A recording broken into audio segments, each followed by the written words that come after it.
Hey, welcome to tonight's show. I'm Todd Graves, co-founder of Graves Golf, and welcome to Plane Talk.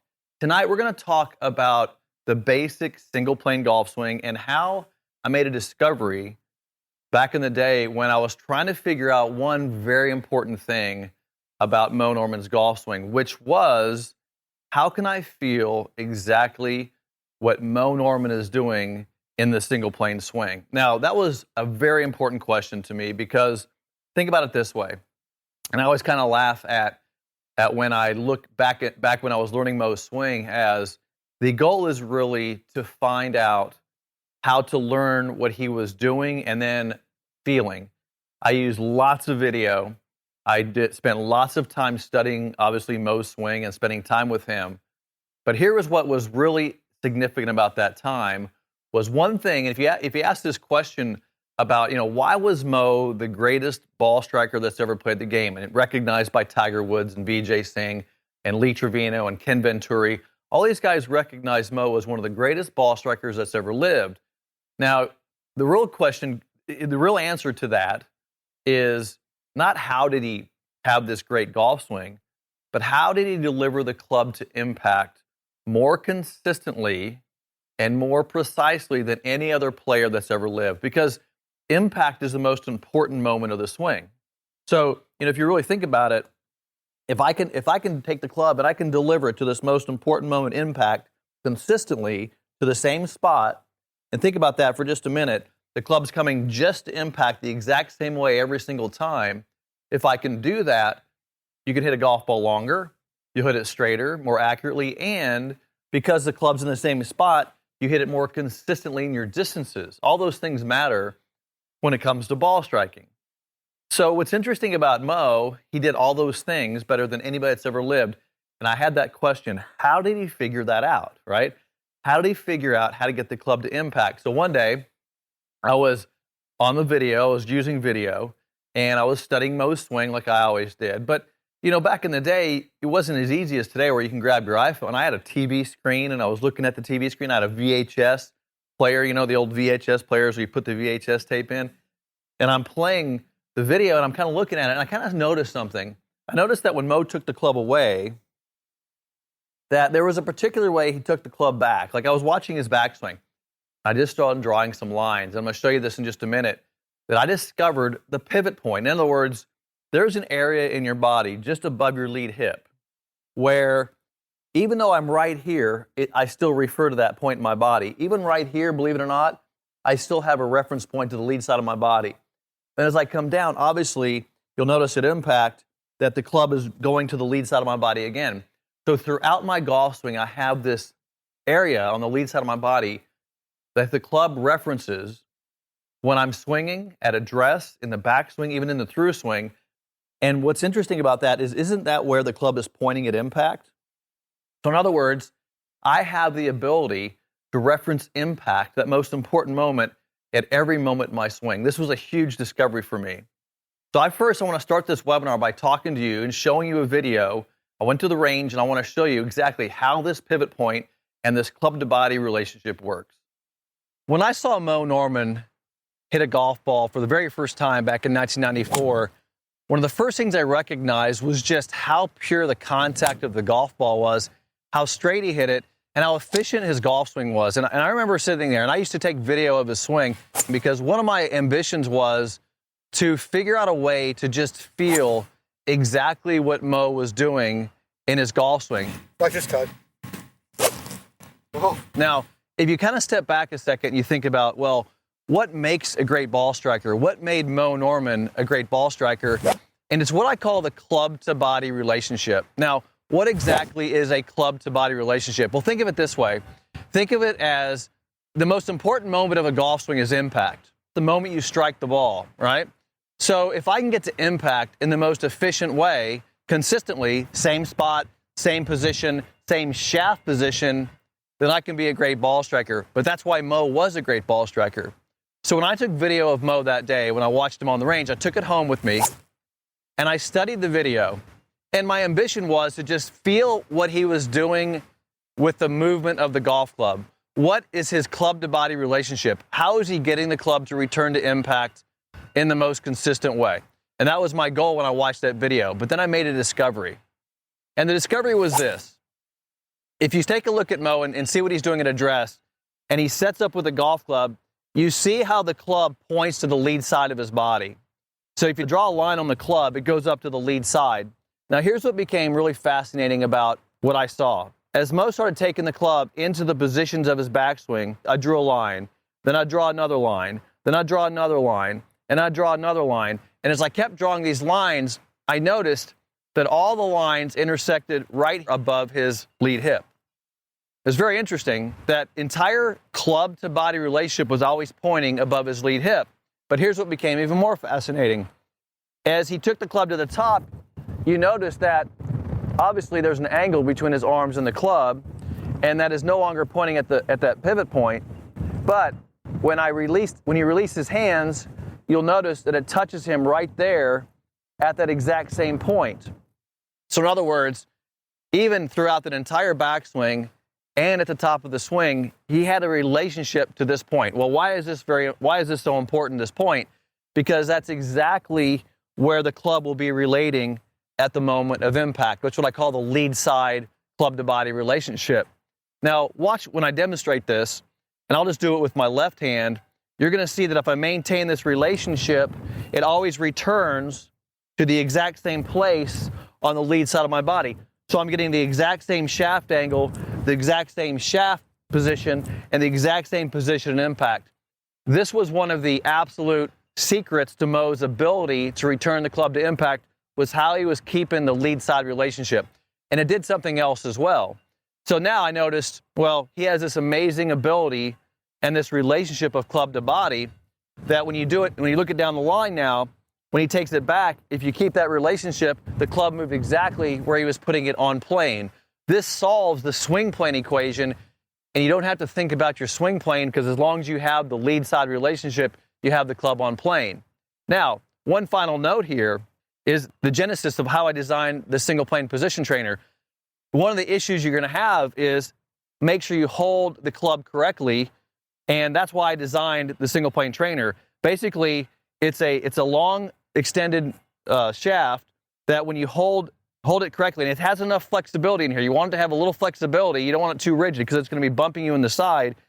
And you get your hands on there correctly, you create the club to body relationship. And now by keeping it against the side, I'm able to build in the exact lead side relationship into the backswing and then into the top. And then I can keep that relationship coming down, and look at this. It returns to that relationship at impact. And my hand position is critical to get it on there so it can work correctly when it's delivering the club into the impact area. So I designed a trainer to produce exactly that motion of the club to body relationship. That's the discovery I saw with Mo. Now I want to make one final point to this, is that one of the most important things that you make sure you develop when you're doing this is you get the club face on plane. Now, what does that mean? Well, when you're at the top and your hands work correctly, the club face also needs a plane. I put a black mark here on the single plane position trainer, and when I take it back, you're going to see it stays connected to my lead side. You see the pivot point, and then put my hand back on there, and then you can see as I go to the top and I leverage the top, you're going to see when I look back, you're going to see the black mark is right in between the trainer. You don't want to see it where it's disappearing or in the wrong position at the top. So you should be able to see that black mark. That's indicating the face plane at the top. And you'll even see the face plane coming down. And then you'll see me return that to impact here, and that'll be going directly towards the target. So now your hand position is correct. This is how you train a perfect impact position. And this is the secret I saw in Mo Norman's golf swing. Yeah, so welcome back. And I want to show you one quick thing about the single plane trainer. You know, I carry this in the bag here, and you know, it's pretty long, so it's 5 feet long, but it comes apart. There's a little set screw in here, and you can just put it back together. So that's one of the features of the single plane trainer, is that we can have it in the bag, carry it with us, and then put it back together when we need it. So one of the things that you saw in that video was how the club has a lead side relationship. And some of the other things that this trainer is allowing you to do, because one of the things that's so important about developing this lead side relationship and getting to impact more consistently, obviously, is the grip. So the single plane trainer has our Feeling a Greatness training grip on here. And let me kind of explain the grip just for a second, just so you know what this grip is actually doing. The grip has actually a flat side here, has a place for your thumb, and then basically when you hold it basically into the heel pad, and you place your thumb into that circle. Now, why is this flat side important? Because not only is a single plane trainer helping us with this lead side relationship, but I got to get my hands working correctly as well, because the way the arm works and the way the thumb works on the hand allow the face to plane. You saw at the end of that video where I talked about this black little line here. That's allowing the face, so I can check the face plane. Well, the only way the face is getting on plane is from proper lead hand motion. So that's why the back of the hand now aligns correctly to allow the face to plane. Very important part of the single plane trainer. And then the grip also allows my trail hand to get on there correctly. Now, the hands are very close together when I use the trainer, but here's what you saw in that video too, and if you want to back it up, you can check this out later. Notice how my trail arm is bent at impact. So that's a very important part of impact, is the trail arm isn't straight, the trail arm is bent. This hand is slightly hinged this direction. Now, it doesn't start out that way, but it impacts that way. So having your hands correctly placed on the trainer was a very important part of getting this correct. Obviously, it has a bit of flex to it, so when you bump yourself, you don't hit yourself too hard. And then, obviously, it's creating that lead side relationship. So what you saw me do in the video was maintain this relationship of club to body throughout the motion all the way to impact. You don't want to go too far past impact. Right here is great. And you can see now I've created exactly where Mo is at impact. And one of the things that I think is missing in the instruction when people talk about getting your hands leading, because if you're a guy that maybe flips the club early or hits behind the golf ball, even tops the golf ball, if any of those things are your issue, it's because you're not getting the hands to lead. Notice how there's an angle to the shaft. So the single plane trainer is teaching us how to create shaft lean. But in order to do that, we have to have the body in the proper rotation. Remember, it's a club to body relationship. In other words, my body has to be in a particular position for the hands to be leading and the trail arm to be bent. So all those things are in place. Let me show you a quick drill here where I walk you through this, and then I'm going to show you this and then how it puts you on plane.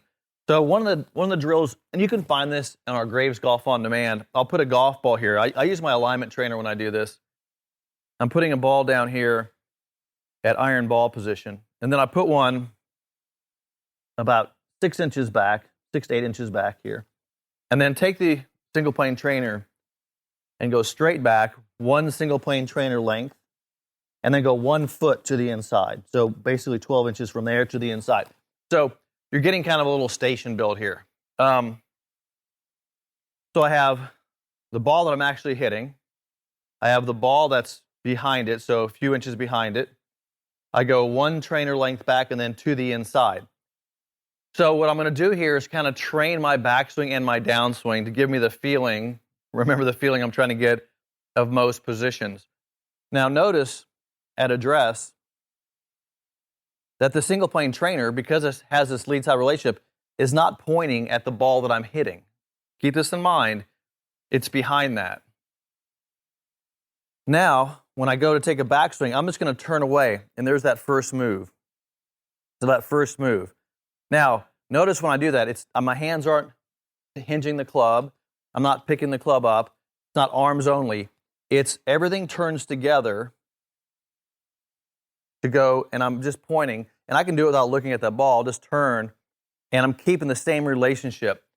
First move. So you see me make that first move relationship into the backswing. Now, here's what's really important about that, is that everything is turning together.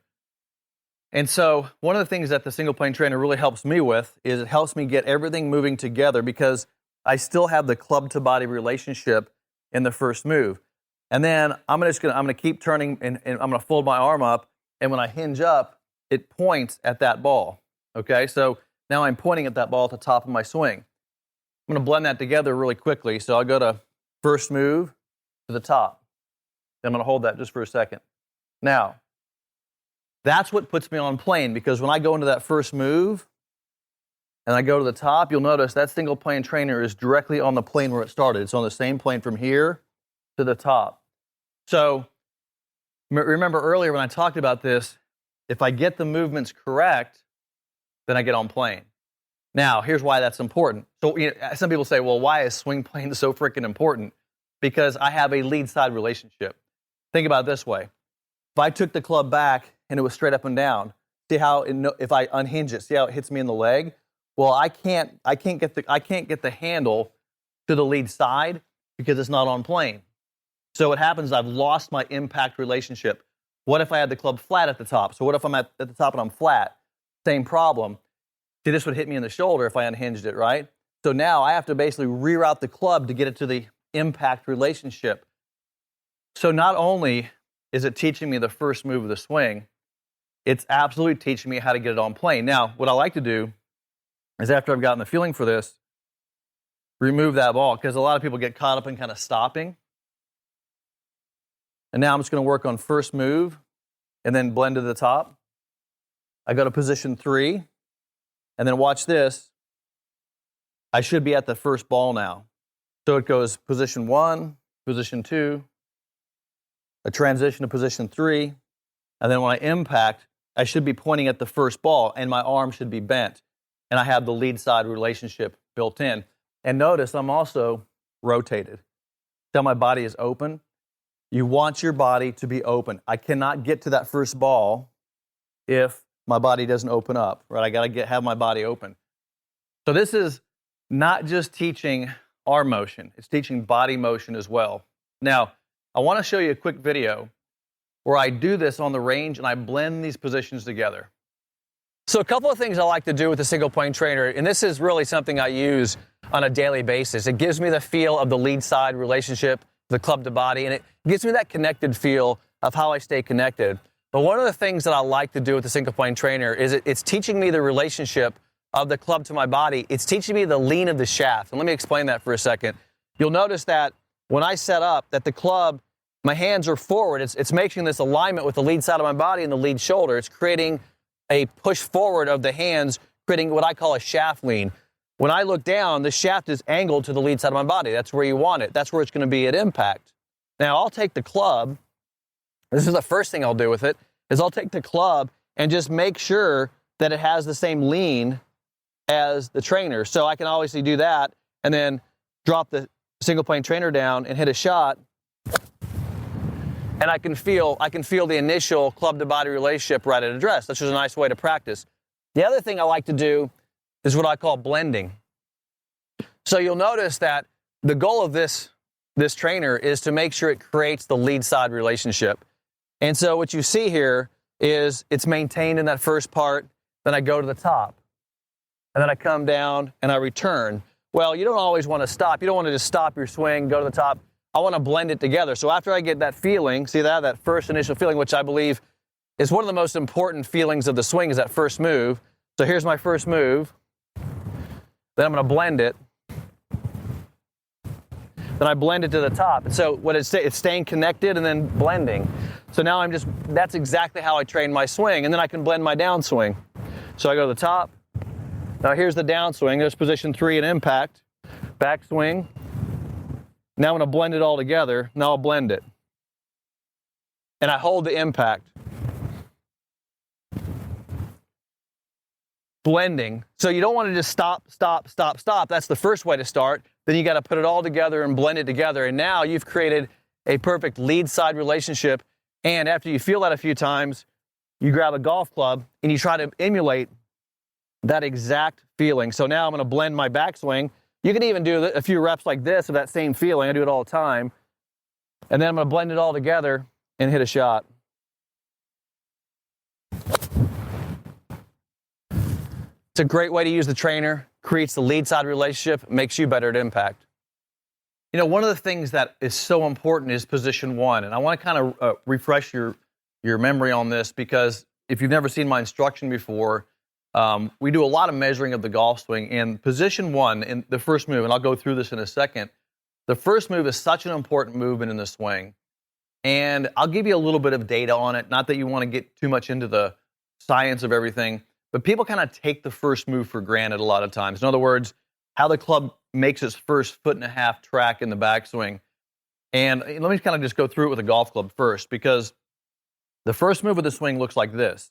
So you obviously have that shaft lean I just talked about, and then I'm turning away into the backswing. So everything moves together. Now that means the hips are rotating, my upper body is rotating, and I'm maintaining that club to body relationship, right? We just talked about that. So everything moves together, and then I take it to the top. So the very first move of the swing, matter of fact, to me, it's a huge thing in my own golf swing and my own, when I play well, is to get the first movement of the swing feeling really, really good. Because that first foot and a half really determines how I set the club at the top and then how I then move through impact. But let's give you a little bit of the story behind the first movement, is that, and you saw Mo in the video, how he's maintaining this club to body relationship. Well, what's interesting about the first move is that a majority of the backswing movement occurs in that first foot and a half. So if you took Mo and you took him to the top of his backswing, he's going to have about 75 or 80 degrees of torso rotation. Okay, so right in that 80-degree range. 80 degrees total torso rotation. Okay, I want you to think about this for a minute. When he's in this position right here, which you'd say, okay, that's just the first moving away, he has about 50 degrees of torso rotation. So 50 degrees, and then he just goes to 80. So a majority of the rotation of the upper body occurs in this motion. So if you don't get this right, if you don't rotate the hands, or the hands come away, or you don't get to that first position, you lose that club to body relationship in that first move, you've really put the torso and the swing plane out of position. Now the pelvis has about 20 degrees of rotation here, so it's got half. So a majority of the rotation of the body occurs here, then you go to the top and you set the club on plane where Mo had it. I wanted you just to keep in mind that learning how to make this first movement, I don't want you to take that for granted. It's such an important part of moving the club back into the backswing. You've just got to get this right. And you've got to maintain the club relationship. Remember, I started with that shaft lean. You got to maintain this relationship from here all the way in backswing. Sometimes I'll do it without my trail hand on there, just to feel how it's staying against my side. You'll see, kind of see me do that, where it goes to the inside. That's the exact track the club should make. That's the kind of stuff I was seeing when I was studying Mo, is I would see the club make a track to the inside. So that's the club to body relationship being maintained to that first movement. Then it would just go to the top on plane. And then I put my trail hand on there, and Mo said this is along for the ride. So it turned. This is just kind of underneath the club along for the ride, then it just folded up. So watch me do it down the line. And notice how it goes to the inside and then goes right up. That is the natural way to move the club into a perfect backswing position. Mo figured this stuff out because he started out with such a great relationship to the club at address. He just maintained this going back and then to the top. One of the things that we used to do, we've taught this in my golf schools for years. I mean, ever since I discovered this with Mo, I'm not even sure what year that was, we've been putting in single plane training with, and we used to use, and by the way, when I first discovered this, it was, I mean, when I saw that on video for the first time, seeing Mo in same relationship, to me, it was the first time I was able to actually feel and have this feeling of what Mo did, which was huge for me. But there's one other thing too, and with Mo, it creates width. So not only to teach me what Mo felt here, see how it's staying away from my body, it's wide and then wide. So I'm not pulling the club in, I'm not taking it away, I'm keeping the same distance of my hands from the body. So it created this width too, which is where speed is coming from. It solved so many of the issues for me to get the feeling and hit the positions exactly where Mo was. Now, if you don't have a single plane trainer, listen, here's what you need to do, because right now we're offering the single plane position trainer for $89.99, but also we're going to throw in the free masterclass of Purify Your Swing. Why did I choose that masterclass? Well, that's because I took Wes Wilkinson, who's a 70-year-old guy. He had a pretty good golf swing, had some issues with his swing, and basically the single plane trainer really helped him get it on plane in that video. But we run him through the entire process of what I call purifying your swing. What does that mean? Well, all of us need to work on our fundamentals. This is a great way to do it, by the way, because this works on so many things. Think about all the things a single plane trainer does for you. It teaches you where you are at impact, teaches you the first movement, teaches you how to stay wide at the top and on plane, teaches you position 3 and impact. The single plane position trainer teaches you all the critical positions of the body and the swing, and with that Purify Your Masterclass, your Swing Masterclass, you now have the training to go with it. Now, generally we charge $400 for that class, but you're getting everything tonight. We're going to throw that in for free for $89.99. You get the single plane trainer and you get the master class as well. Now, why is this single plane trainer such a great tool? Back in the day when I first learned the swing to use it, we would just grab a stick and we'd do it with a stick. The problem with that is we learned very quickly that you have to have your hands in the correct position to fundamentally get this thing correct. Part of what swing plane is how the hands work. Because remember, we talked about club face plane. You don't know how many people I see, they don't get the hands on there correctly, and then when they take it to the top, they're at the swing plane and their club will be closed or open. You have to have your hands correctly placed in the club. I talk about unifying the hands. The lead hand position has a lot to do, and Mo talked about the rod. He called this the rod. The rod has a lot to do with getting the first position correct and getting it on plane at the top. That's how you maintain that angle between the arm and the club, and then you return it to the lead side. So this is really exactly how the club should play. And that's right there. That's a perfect swing plane. There's the position 1, plane to the top, position 3, and then down. Another great way to train single-armed. And then put the trail hand on there. So hand position, having the thumb in the correct position, having the hand in the proper position, being able to check your club face, and then get to impact. And the final thing I'll say about this is reps. You've got to get the reps in. And one of the things that people do, and I see it, I've been doing this now for 25 years, is that people run to the range and they hit balls. And I was at a school last week, and people just want to pound golf balls and do the same thing over and over again and never, ever, ever get a new feeling in their motion. Well, how do you get a new feeling? Here's a question I ask at all my golf schools. How can I give you a new feeling, right? And the only way, and follow me on this, the only way to give you a new feeling is to give you a new position, okay? Right, you're like, okay, Todd, makes a lot of sense, new position. However, position isn't just your hands or your arms. Position is everything. It's the position of your body. It's the position of your feet, your legs, your hips, your tilt, your side bend, your trail arm bent. I've got to give you a new position. So one of the things I think is critical, and I'll go back to this impact position because this is where we started the webinar tonight. We talk about this impact position, right? Okay, look at impact for a second. My hands are leading. My trail arm is bent. My hand is hinged. Back of the hand to the target. Lead knee is flexed, and the tilt of my body. So, and my body, by the way, is open too. So I'm open. I'll do it this way. So there's impact, right? Okay, look at my hips and my body are open. Okay. Well, what you need to do is do reps on this with the proper grip. Reps. Hold. If you're out of position, if you can't get back to that ball, if you get here, you can't get back to the ball, fix your body. See that? So release early, fix it. So now I can train myself to feel exactly where impact is and do tons and tons of reps. That's the thing about using the trainers. It's not just something that I use once in a while. I use this thing constantly. Matter of fact, just a quick story before I get to a few questions. I was at the range the other day, and I was watching my swing, and I released the club early one or two times. I'm like, okay, why am I releasing the club early?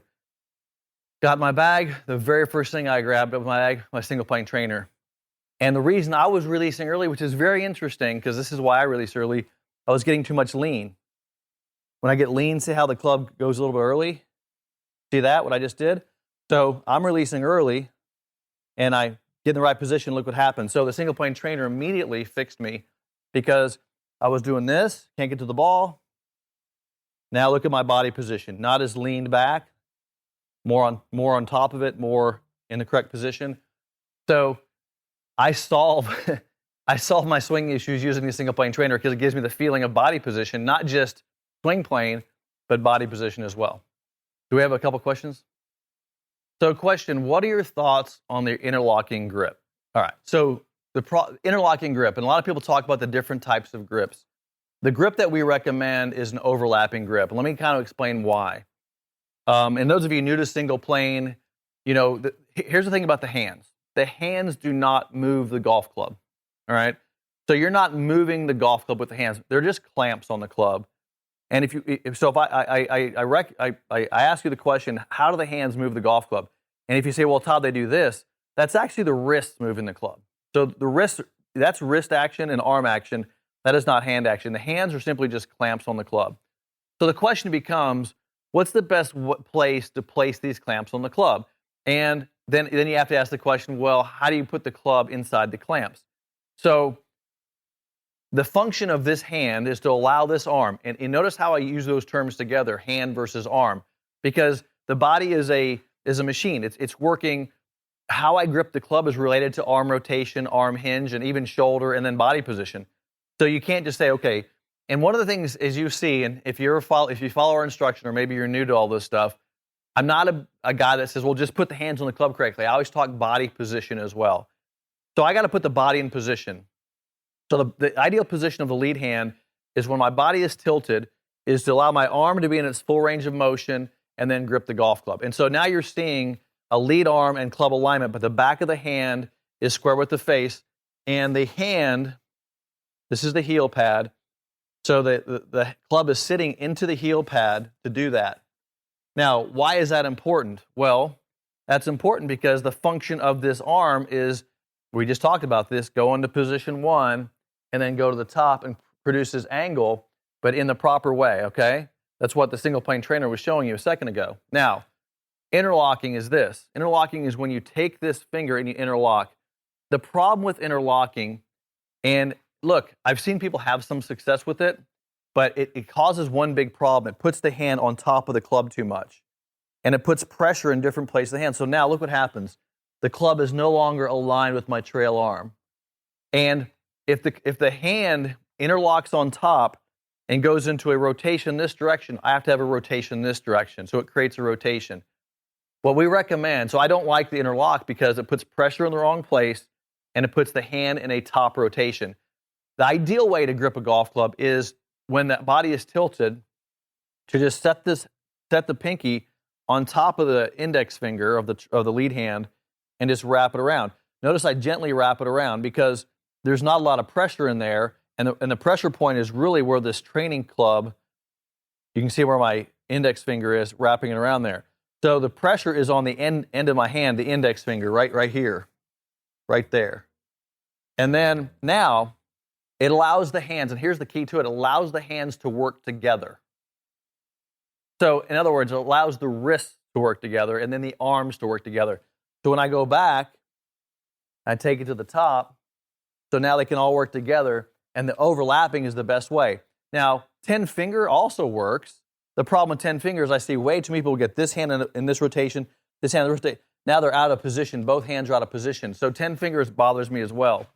Now, you'll notice a single plane trainer has the same grip on it because, again, it teaches you how to get it into the heel pad, how to get the thumb in the right spot, which gets the hand to the back of the target.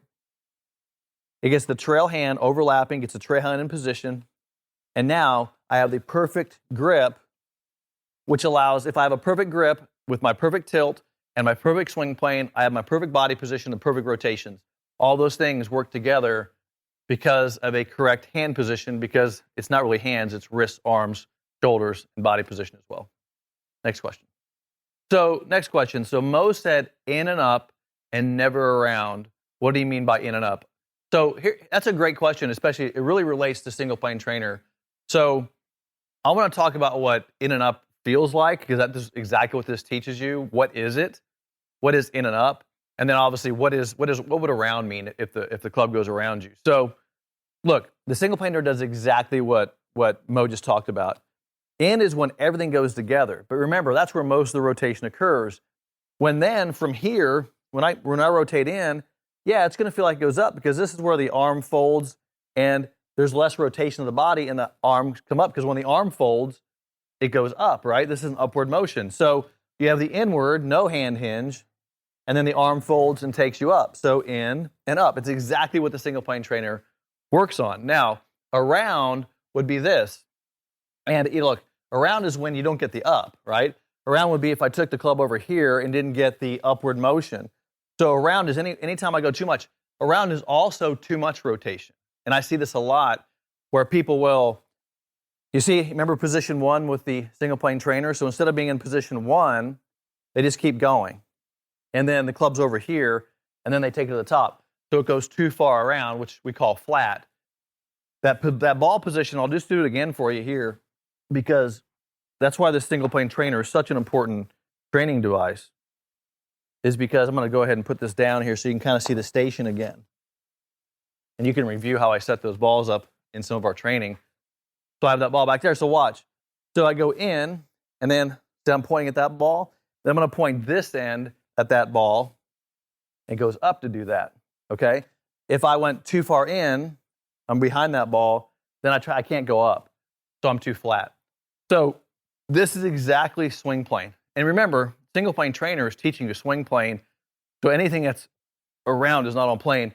Anything outside is not on plane. So if I didn't hit that position over there, I'm not on plane either. So in and up is the rotation at the beginning, and then the motion of the arms that puts the club right on plane. The upward motion is just the swing plane. What triggers the takeaway? That's a good question. So what's the start? What triggers the takeaway in the backswing? What triggers this whole starting movement? That is why, again, I'm going to relate it to the single plane trainer, because all these questions can be answered with, well, let me back up. Let me answer a question a certain way. All the questions and all golf swing questions, if I sit up here and I answer questions all night long, they all can be answered with, just do it correctly, right? Because that will answer it. So if I use the single plane trainer and I get in the proper position, what triggers this movement to this first move, this takeaway? What triggers it? Think of it this way. Notice how I have the lead side relationship. I already have it built in, right? And I feel like the club is stuck to my body. So the only way I can make a backswing is to go everything together. So everything has to move together. So what triggers that movement is I'm moving that everything starting with the lead shoulder, because that's the first part of the movement. The lead shoulder starts rotating. But remember, this is locked in, right? Because I have the club in that relationship. So everything's locked in. So it starts at the lead shoulder, lead arm, hands, and then everything turns together. So think about right here in the shoulder, right to the hands, right down the club. That's what Mo called the rod. That is all starting together, and then everything turns together to position 1. It's robotic, kind of, right? You'll see me when I practice. I move everything in this unit like this together, just like that. Remember, this is along for the ride. So I'm moving everything together. This is relaxed. Here's my position 1, straight to the top. I like that question, though, because you really have to get this relationship corrected, addressed, the tilt and this lead side club to body relationship, to make it all feel like it moves together. Don't forget tonight, the single plane position trader, it's only $89.99, but you get the free masterclass. It's a $495 value. Tonight you get it all for $89.99. And go practice, and here's the key to it all. You got to do reps. Get the single plane trainer and do tons and tons of reps. This will help you not only to practice, it's also going to help you if you have a problem with your swing, grab it and feel exactly where to go to get to perfect impact. Thanks for joining me tonight, and I'll see you next time on Plane Talk. Okay, in this session, we're going to talk to you, Wes, about how to actually get feedback and practice this stuff yourself. So the members of this class can go start training this stuff. Now, we use the single plane trainer, and we also use a training club. I'm actually going to put the ABT down here as well, just so we get used to using this thing all the time, because we want to have good references there when we're practicing. I also think that with the single plane trainer, you really have to use the mirror. You can use video, by the way. Video is just like a mirror, but you just have to run back and check it. A mirror gives you some real-time perspective on it. I want you to practice with the mirror. First thing, step up here with the single plane trainer, not with the club. And what I want you to do here is we're going to have you look at this mirror when you're checking your plane in the backswing. So you're working on the first movement and the second movement, correct? 2 movements of the backswing. Now, what I'm going to do with him is we're going to blend these two as well. And this is the next part of the training when you're getting feedback on this. So go ahead and go to the first position like we've already practiced. And go to the second movement. And I want you to look back at that mirror. And now, one thing I'm going to do here, and this is I'm going to put a ball down. Now, I'm using the trainer here. I'm putting a ball down. In that mirror, do you see the club pointing at the ball? Yes. Good. So what he's getting feedback on right now is making sure he's planed. Show me if you weren't on plane, you would see the club pointing at the ground. That would be your typical problem, right? So do it again. But here's what I want you to do. Look at the ball. But pay attention to this because I don't want you to keep turning your head. Make the movement. Don't look back yet. Make the movement. Now look back. Is it pointing at the ball? Yes. Okay. So check it, right? I'm giving him a way to check the backswing. Move, check. Don't move and then look down. He's moving. Then he checks the mirror to make sure it's pointing at the ball. I'm giving him a way to get feedback on the movement, but he has to get the movement right. Do it incorrectly once. Just do it incorrectly once, right? And then you look down, it's pointing down here. Good. That's the old swing. All right. So he's getting, this mirror is critical to the training of that movement. So the exercise, the work this week is to get you to do, how much time you got this week to practice? I got 20 minutes 3 times a day. Great. I mean, 3 times a week. 3 times a week. Okay, so I want you to do this. You don't have to exhaust yourself, but do this maybe 30 or 40 times, 50 times in that 20 minutes. Take a break. Take little breaks in between your repetitions. Maybe do 5 or 6 repetitions, take a break, because you want to give your body a chance to have to do it again and then do it again. It's repetition is the mother of skill. Repetition, doing it. So 20 minutes a day. Let's do it. There's another way to do this too. So I'm going to take this from you. Grab that 6-iron trainer. So now I want to add the weight of a golf club. So we've gone from a single plane trainer to the golf club. Now, you know how to check your plane. Okay? So I'm going to have him do some repetitions with the club. So we can do this too. Make sure you get that grip and set up good. Okay? Make a backswing. And then check. How's it? You like the plane of that? Yeah. I do too. I do too. Okay, go back to address again for me. Make sure the head doesn't move. Let's create this alignment a little bit better there. Relax that right arm. That's one of our biggest issues. Okay. Soften it up a little bit. Okay. Backswing. Fold.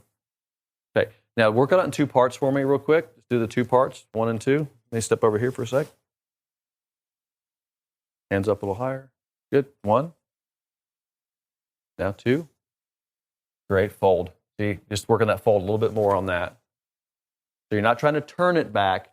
See, this is important. You're going to position 1. He's going to turn a little bit more, but the key is folding for him. Great position there. Okay. Elbow's got to stay in. Stay folded. Fold it. Yep, it folds. It doesn't stay in, it folds. 1. Fold. Good. Nice. If you over rotates, that head moves. I don't know if you guys noticed that. If you try to turn too much, the head moves. It's not about turning more, it's about folding up. One more time. And this mirror is critical. This mirror right here for him to check this stuff.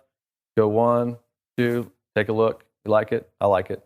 Yep, great job. So feedback is key.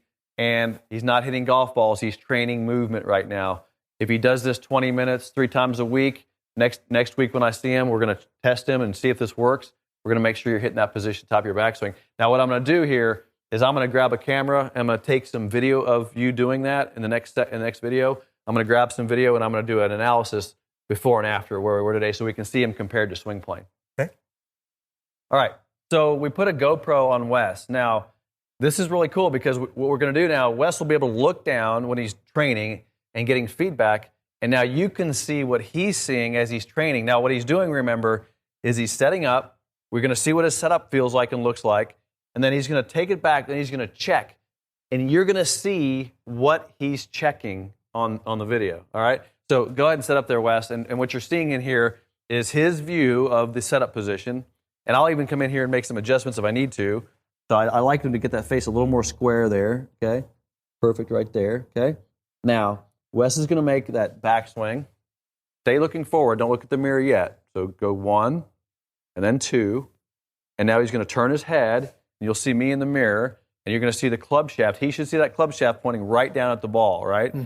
So what we also can do here is do it one more time. Show him how you're doing this. Show him how the club go 1, and then 2. And I'll get out of the way because you might see it better. And then, good. That's great. Right on plane. Now show the viewers, because you have the headset on, show them the verticalness that you saw that we would have seen before with your club. Show them what wrong is so they can see what a club off of plane looks like at the top. So show them a steep plane in the backswing. Okay, now look down. So where's it pointing? Somewhere in here, right? All right, good. And we'll show them a flat one too. I'll help you with that one. So go to the top of the backswing. So I don't want people to get flat either. That's the same mistake. So if you had the club pointing like this, that's flat. Okay, so it's pointing above the ball, right? Mhm. Okay, and then this would be steep. That would be flat. So you want it pointing right at that ball when you check it. All right, walk them through it. Don't look back yet. 1, 2, good. Now look, that looks pretty good to me. Yes. Got it. All right, so let's do it. Do the same thing, single plane trainer. Now the single plane trainer makes this easier to see because it has that extension on it. So this you can see swing plane even better. I'm gonna get on this side so I can watch it as well. So once again, don't look at the mirror yet. So take it back 1, and then 2. And look at, where's it pointing? Man, that looks pretty good. You like it? Mm-hmm. Good, let's do it again.